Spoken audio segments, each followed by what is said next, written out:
C'est un interprète en patrimoine, également historien de formation. Je suis très content de bavarder avec Stéphane Tessier qu'on retrouve. Salut! Merci d'être là. Hey, on plaisir. ne savait pas, mais on a des liens peut-être de famille quelque part. On s'est parlé tantôt, c'est fou. Géonologie. La Mauricie. Oui, mais là, Laval aussi. Oui, effectivement. Parce que tout est dans tout, on le sait.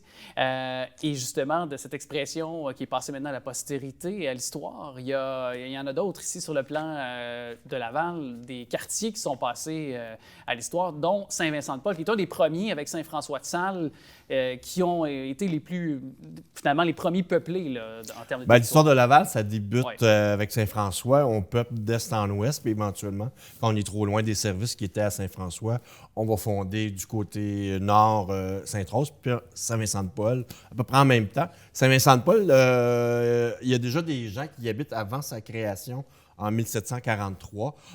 C'est que les gens qui vont demander la fondation d'une paroisse, ils vont déjà s'établir proche de la montée Saint-François, le chemin qui arpente à côté de la prison. Et on va installer un moulin où passe le ruisseau Lapinière.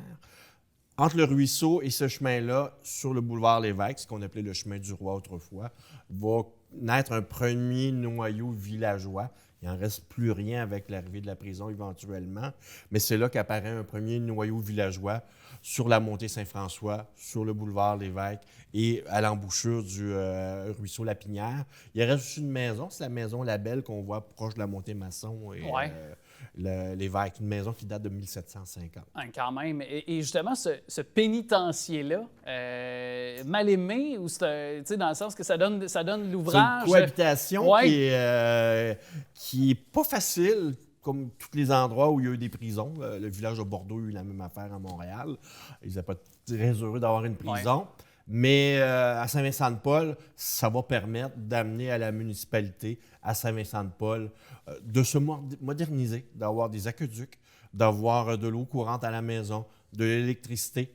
Et ça va créer aussi une poussée immobilière. Démographique aussi, hein? Démographique, les deux vont à la fois. Parce que avec l'arrivée de la prison en 1873, il y a une crise du logement. Il faut loger les employés qui vont travailler à la prison. Et le pénitencier, on exigeait aux employés qu'ils habitent dans un certain rayon. On disait 4 000. Alors, et même lors de la crise économique des années 30, on va exiger qu'ils habitent à Saint-Vincent-de-Paul. Il y en a quelques-uns qui habitaient de l'autre côté à Montréal-Nord, mais il y en a qui vont traverser. Cette prison-là, elle va s'agrandir à travers les années, en 1930. Donc, le noyau villageois qu'on retrouvait près de la montée Saint-François est rasé. Ouais. Beaucoup de l'avancement de la construction de la prison, du pénitencier en fait, va faire disparaître le noyau villageois. D'ailleurs, c'est une des particularités à Laval, des noyaux villageois des anciens villages, il n'en reste pratiquement aucun. Là. En fait, je pense qu'il en reste pas. Ah oui, puis d'ailleurs, est-ce qu'à cette époque-là, la cohabitation entre les détenus, les paysans, je vais le dire comme ça, parce que c'est encore quand même, ou du moins des résidents, est-ce que ça se fait bien? Est-ce qu'il y a des anecdotes également qui, à travers les années, se sont perpétuées, des choses peut-être rigolotes? De relations. C'est vraiment un monde clos. C'est vraiment un mystère. Qu'est-ce qui se passe dans cette prison-là pour les gens du village? Il y a eu des émeutes, il y a eu peut-être... parce que la prison aussi, si on remonte le fil de l'histoire, sur l'emplacement de la prison, en 1845, on a construit un couvent des Dames du Sacré-Cœur. Et éventuellement, elles vont déménager à Montréal. Peut-être vous connaissez Sophie Barra, le collège. Il s'en va là. Et l'école va devenir un centre de correction pour les jeunes, un centre de réforme. Et éventuellement, on va se servir de cet endroit-là pour commencer la prison. Et lors d'une des émeutes qu'il y a eu au pénitencier en 1962, ce bâtiment-là, qui datait de 1845, va être rasé par les flammes. Et la prison, quand même, va amener quand même beaucoup d'emplois dans Saint-Vincent-de-Paul. Ouais. Et les logements qu'on voit sur la rue La Fabrique, c'est vraiment apporté par le dynamisme économique, des emplois qui vont se créer à la prison. Donc, le côté, on pourrait dire, villageois, parce que c'est pas vraiment rural dans ce coin-là. Non, quand on est sur La Fabrique, on se croirait dans un petit quartier montréalais. Alors, c'est plus un mode urbain de naissance qui prend là.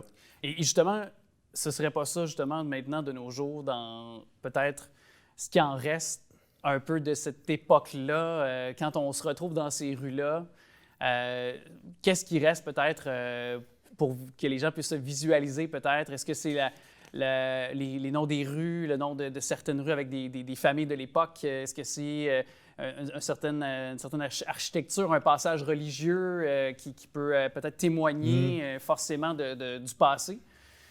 Bien, il y a beaucoup les logements qu'on voit sur la rue de la Fabrique, au point de vue du patrimoine, sont très intéressants parce que c'est les premiers, on pourrait dire, encore édifices montréalais, on pourrait dire, le bloc appartement, pas le bloc appartement, mais le logement avec un escalier à l'extérieur. En colimaçon, comme. En colimaçon, et les escaliers qu'on mettait à l'extérieur pour économiser une pièce, c'est pour garder du chauffage aussi, ce que les touristes adorent voir quand ils viennent dans la métropole. Ouais. Mais la rue La Fabrique aussi, il y a un incontournable, pas loin, c'est le Collège Laval, ouais.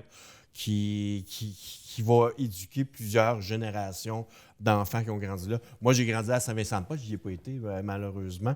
J'aurais aimé aller. Je regrette pas la polyvalente Leblanc non plus. Vous n'aviez pas des talents de Mario Lemieux, entre autres, qui a joué à Laval?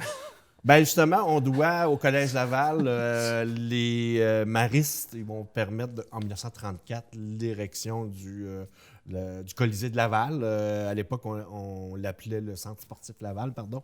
Et j'ai passé ma jeunesse à aller les lundis soirs, aller voir les voisins de Laval et Mario Lemieux transporter l'équipe sur ses épaules et marquer 4 buts en troisième période, parce qu'il était tanné de voir son équipe perdre pendant les 2 autres périodes. Et ouais, puis battre des records de points, d'ailleurs, de la Ligue d'hockey Jean-Major du Québec. C'était des beaux souvenirs d'enfance. Mais le Collège Laval aussi, lui, il faut se rappeler aussi, hein, il était bâti à la même époque que l'église, à peu près en même temps par les mêmes architectes puis ouvriers.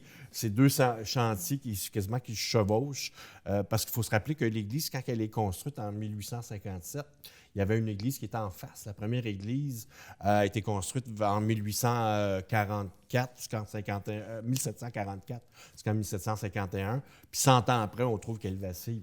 On a construit une nouvelle juste en face. Okay. Et ce qui est intéressant, c'est qu'en face, on va construire éventuellement, en 1862, le centre qu'on appelle Fernand Larocque maintenant. C'est les Dames de la Providence, les Sœurs de Providence qui viennent enseigner pour substituer les Dames du Sacré-Cœur qui étaient parties. Et si vous allez là-bas, le bâtiment est en 3 sections.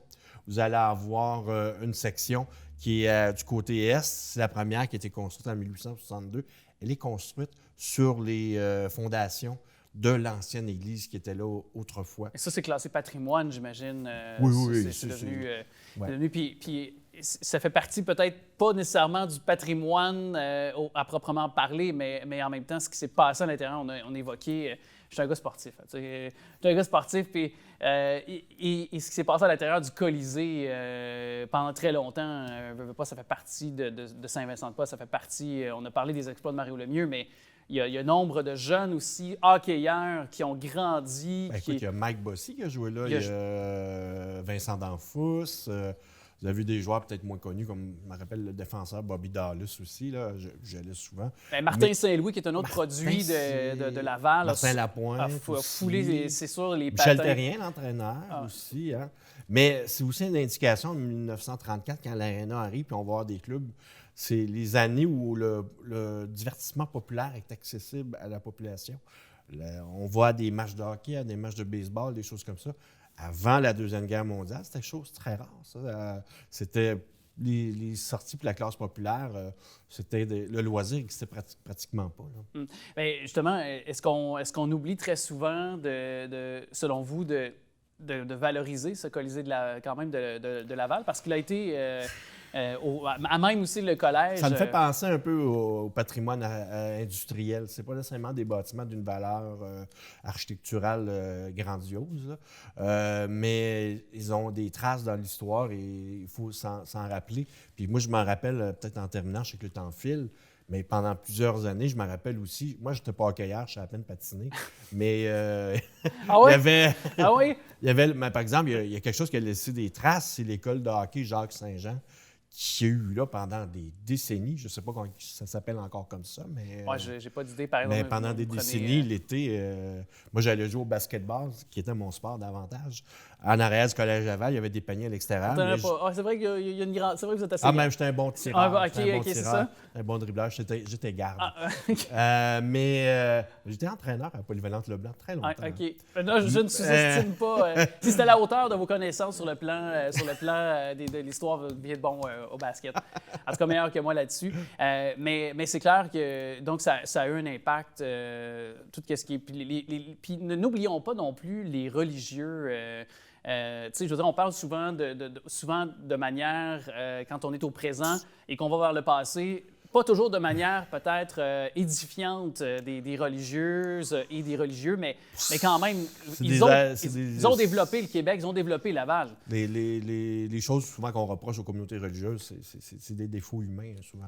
Ouais. Ce qu'on va souvent reprocher, c'est peut-être la dissimulation qu'il y a eu après, mais au Québec, comme ailleurs, c'est quand même eux qui offrent des services sociaux pendant longtemps, c'est eux qui vont permettre la perpétuation de la langue à travers les époques et d'un certain savoir. L'éducation. L'éducation. Puis au Collège Laval, il y a eu les Frères Maristes. Avant eux, c'était les Clercs de Saint-Viateur à l'origine, mais c'était un collège qui a marqué l'histoire de la région. Puis pas juste de Saint-Vincent-de-Paul. Moi aussi, j'habitais une partie de ma vie à Montréal-Nord. Les gens de Montréal-Nord n'avaient pas d'aréna. Ils prenaient le traversier de M. Sigouin et l'archevêque pour aller jouer au hockey dans un aréna. C'était moderne, qui était à l'époque... Les gens de Montréal-Nord ont plus de choses en commun que les gens de Laval avec le restant de Montréal à l'époque. Très intéressant. Puis on va bientôt reparler d'un autre quartier, d'un autre endroit, justement, à connaître pour mieux démystifier notre Laval. Il est là pour ça.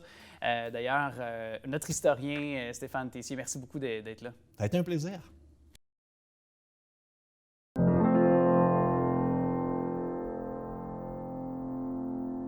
Le secteur que l'on connaît maintenant sous le nom de Saint-Vincent-de-Paul est le même nom que portait la ville lorsqu'elle fut constituée en 1952. Et d'ailleurs, la paroisse avait ce même nom et il y a eu un détachement justement de la ville et de la paroisse, ce qui fut d'ailleurs nommé par la suite Duvernay. Le noyau villageois se constitue ici, tout près de la première église dans Saint-Vincent-de-Paul. Et dès le 19e siècle, il y a de nombreuses institutions qui viennent s'ajouter. Notons la construction du Collège de Laval près de l'église actuelle, ici dans Saint-Vincent-de-Paul en 1854. Et le pénitencier vient s'ajouter en 1873. Le secteur alors connu sous le nom d'arrondissement du village de Saint-Vincent-de-Paul devient rapidement le plus urbanisé du territoire de la municipalité de la paroisse de Saint-Vincent-de-Paul, avec une population parmi lesquelles on compte des marchands, des avocats, des notaires, des médecins et d'autres membres de professions libérales. Du point de vue des infrastructures urbaines, le village fait l'objet d'une attention particulière tôt dans son histoire, avec la confection de trottoirs en bois dès 1913 et le macadamisage, regroupement en macadam de certains chemins peu de temps après. Des trottoirs en ciment seront construits plus tard, soit en 1931. En mars 1920, le conseil municipal adopte une résolution ici dans Saint-Vincent-de-Paul pour demander au gouvernement fédéral d'octroyer à tous les résidents la lumière électrique et l'eau potable ici. Le 22 novembre 1920, on adopte le règlement 11 prévoyant l'implantation d'un réseau électrique desservant le village que l'on désignera dès lors, dans les registres de la municipalité, d'arrondissement d'énergie électrique du village de Saint-Vincent-de-Paul. Au fil des années suivantes, le réseau d'égouts et d'aqueducs du village se développe graduellement. Ce développement est sans doute relié aux besoins de la population, mais aussi des institutions installées dans ce secteur. Les archives témoignent d'ailleurs d'une certaine collaboration entre les autorités municipales et les grandes institutions de Saint-Vincent-de-Paul. Par exemple, au printemps 1928, la municipalité demande au ministère de la Justice de permettre aux autorités du pénitencier d'affecter une vingtaine de détenus à l'entretien du chemin de la Grande-Côte, aujourd'hui le boulevard Lévesque, dont une partie était obstruée par les glaces, ce qui nuisait à l'accès au village. En bref, le village de Saint-Vincent-de-Paul se développe au fil des ans en tant qu'un centre urbanisé à l'intérieur de la municipalité de la paroisse de Saint-Vincent-de-Paul, autrement essentiellement rural. Les besoins en services municipaux du village deviennent différents de ceux du reste de la municipalité et sont perçus par certains comme une dépense supplémentaire. Le conseil municipal, en février 1947, reçoit une demande des contribuables, dit des rangs, pour scinder la municipalité en deux. On demande évidemment que le village devienne une municipalité distincte. Le conseil de la municipalité de la paroisse de Saint-Vincent-de-Paul représente à cet effet une requête auprès de la Commission des affaires municipales du Québec et selon les procès-verbaux datant de 1949, celle-ci entreprend cette démarche dans le but de protéger la classe agricole. C'est dans ce contexte que le noyau villageois de la municipalité de la paroisse de Saint-Vincent-de-Paul est érigé en tant que la ville de Saint-Vincent-de-Paul le 23 janvier 1952. Son conseil municipal tient sa première séance 5 jours plus tard et le maire Léopold de Beausoleil, jusque la maire de la municipalité de la paroisse, prend la tête de l'administration de la nouvelle ville. Les édifices municipaux, incluant l'hôtel de ville, passent alors aux mains de la nouvelle ville de Saint-Vincent-de-Paul, mais certains équipements seront partagés entre les deux municipalités. De sa création en 1952 jusqu'à sa fusion avec la ville de Laval en août 1965, la ville de Saint-Vincent-de-Paul connaît plusieurs événements marquants, comme par exemple la construction de la piscine municipale au sein d'ailleurs du Centre de la nature et également la construction du parc industriel, tous deux en 1962. Toujours en 1962, le 17 juin, Saint-Vincent-de-Paul est secoué par une émeute déclenchée par des détenus à l'intérieur des murs du pénitencier fédéral situé sur son territoire, et ce soulèvement entraîne la mort d'un prisonnier et la destruction de 9 édifices du complexe. L'incendie mobilise notamment les pompiers de la municipalité qui doivent combattre les flammes durant 27 heures. Au moment de la création de la ville de Laval en 1965, la ville de Saint-Vincent-de-Paul se positionne au 2e rang des 14 municipalités fusionnées en ce qui concerne la densité de sa population derrière Pont-Viaud. La toponymie reflète souvent l'histoire d'un secteur. Voici quelques exemples de noms de rues du secteur de Saint-Vincent-de-Paul nommés avant 1965. En octobre 1954, la ville de Saint-Vincent-de-Paul adopte une résolution pour nommer cette rue ici, Aldéric Deshôtels, en l'honneur de l'échevin qui d'ailleurs le fut, M. Aldéric Deshôtels, de 1952 à 1959 à la ville de Saint-Vincent-de-Paul. Le conseil de la ville de Saint-Vincent-de-Paul adopte en octobre 1954 le nom ici de la rue Beausoleil en l'honneur de M. Léopold de Beausoleil, qui fut maire tout d'abord de 1951 à 1952, en janvier 1952, de la paroisse de Saint-Vincent-de-Paul, et par la suite de janvier 1952 à février 1956, il fut maire de la ville de Saint-Vincent-de-Paul. Le conseil municipal de la paroisse de Saint-Vincent-de-Paul adopte une résolution en octobre 1931 pour donner à cette rue, donc à cette avenue, le nom d'avenue Bellevue. Et pourquoi ce nom? Parce que de façon géographique, elle longe la rivière des Prairies, ce qui, comme vous pouvez le voir, lui donne une vue imprenable sur la rivière des Prairies. Cette rue se nomme ici la rue Lionel-Gauthier. Et pourquoi? Parce qu'il fut échevin, élu pour la première fois en février 1956. Et près de 2 ans plus tard, en août 1958, la ville ici adopte une résolution lors d'un conseil municipal pour nommer officiellement cette rue Lionel-Gauthier. En la mémoire de M. Raymond Jobin, qui a été échevin ici à la ville de Saint-Vincent-de-Paul de novembre 1962 à mars 1963, le conseil municipal adopte une résolution pour nommer le nom de la rue Raymond Jobin en avril 1963. L'avenue Seigneur Lucier est nommée et rappelle d'ailleurs la mémoire de Félix Lucier, qui fut seigneur de Varennes et d'une partie de Boucherville. En 1863, il fait l'acquisition d'un manoir qui a été construit en 1847 par Clément-Charles de Sabrevois. Et par la suite, en 1865, il le lègue à son fils Hector. Le manoir des Luciers fut malheureusement détruit en 1957 par un violent incendie.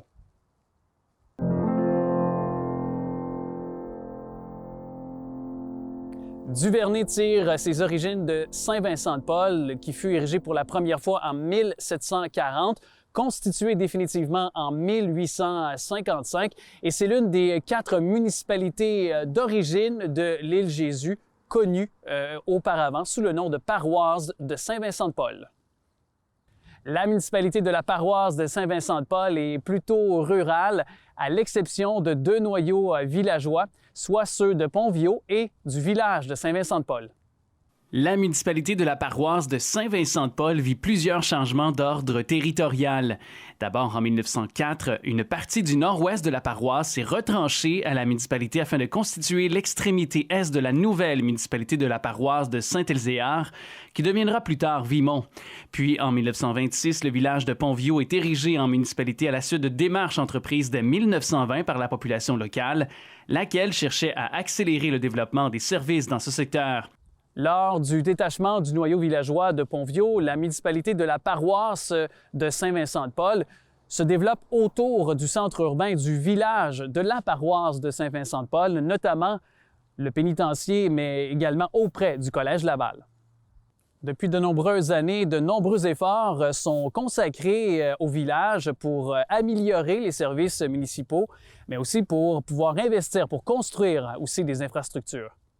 À la fin des années 40, la population rurale, dit des rangs, commence à exprimer son mécontentement dû aux dépenses occasionnées par les gens du village et font d'ailleurs valoir auprès de différentes autorités municipales leur mécontentement. Vers la fin des années 40, la population rurale, dit des rangs, est mécontente liée aux dépenses occasionnées par le village. On demande alors auprès des autorités provinciales de créer donc deux entités distinctes, soit la paroisse et le village. Cette démarche se concrétise avec l'érection en 1952 de la ville de Saint-Vincent-de-Paul. La municipalité de la paroisse de Saint-Vincent-de-Paul se retrouve dès lors sans centre urbain. Elle partage d'ailleurs l'hôtel de ville ainsi que plusieurs ressources avec la ville de Saint-Vincent-de-Paul pendant quelques années. La vocation rurale de la paroisse de Saint-Vincent-de-Paul ne saura durer dû à la réglementation de l'urbanisme en vigueur dans ce secteur. En décembre 1953, on autorise la création d'une nouvelle zone résidentielle pour favoriser l'implantation de nouvelles maisons unifamiliales et de nouveaux commerces. Cette zone, d'ailleurs, se nomme Haute-Rive et elle se situe à mi-chemin entre Saint-Vincent-de-Paul et Pont-Viau. L'année suivante, l'interdiction de construire des maisons d'été est étendue à tout le territoire compris entre ces deux villes, entre la rivière des Prairies et les terrains y en fronde sur le boulevard Lévesque. Le caractère résidentiel de cette zone se confirme davantage au fil des années suivantes et jusqu'en 1956, alors que tout le territoire situé au sud du chemin de fer canadien-Pacifique devient officiellement une zone résidentielle. Cependant, dans les faits, ce développement s'effectue davantage dans le secteur sud-ouest de la municipalité et ce développement n'est pas étranger aussi à ce qui se passe aussi du côté de la ville de Montréal. En novembre 1957, la municipalité de la paroisse de Saint-Vincent-de-Paul devient Duvernay. Et par la suite, lors de ce mois de février 1958, elle devient la ville de Duvernay et finalement, en juin 1962, elle devient la cité de Duvernay. Au cours des années 1960, Duvernay se dote d'installations modernes, soit un garage municipal, une usine d'épuration, ainsi qu'un hôtel de ville dont on fait la première pelletée de terre le 14 janvier 1961. Lors de la création de la ville de Laval en 1965, la cité de Duvernay n'est développée qu'à seulement 12 %, et ce, malgré de nombreuses résidences qui sont apparues dans les dernières années. La communauté reste essentiellement rurale. Dès 1962, Duvernay organise un carnaval qui d'ailleurs sera nommé le Carnaval de Duvernay et on y propose alors une programmation très variée, soit sportive et culturelle pour tous les résidents de Duvernay. De plus, on tient des activités traditionnelles de carnaval comme le défilé et le couronnement d'une reine parmi les duchesses. Et lors de l'édition 1963 du Carnaval de Duvernay, on couronne Françoise Paré, duchesse de la Ligue des propriétaires des Écorres. La toponymie reflète souvent l'histoire d'un secteur. Voici quelques exemples de noms de rues du secteur de Duvernay nommés avant 1965. Le nom de la rue de l'École est adopté en 1957 par la paroisse de Saint-Vincent-de-Paul, devenue plus tard Duvernay. L'École Saint-Maurice, d'ailleurs, y a été fondée vers la fin des années 50, ce qui est devenu d'ailleurs plus tard, au début du 21e siècle, l'École Jules Verne, qui a pris place dans ce bâtiment.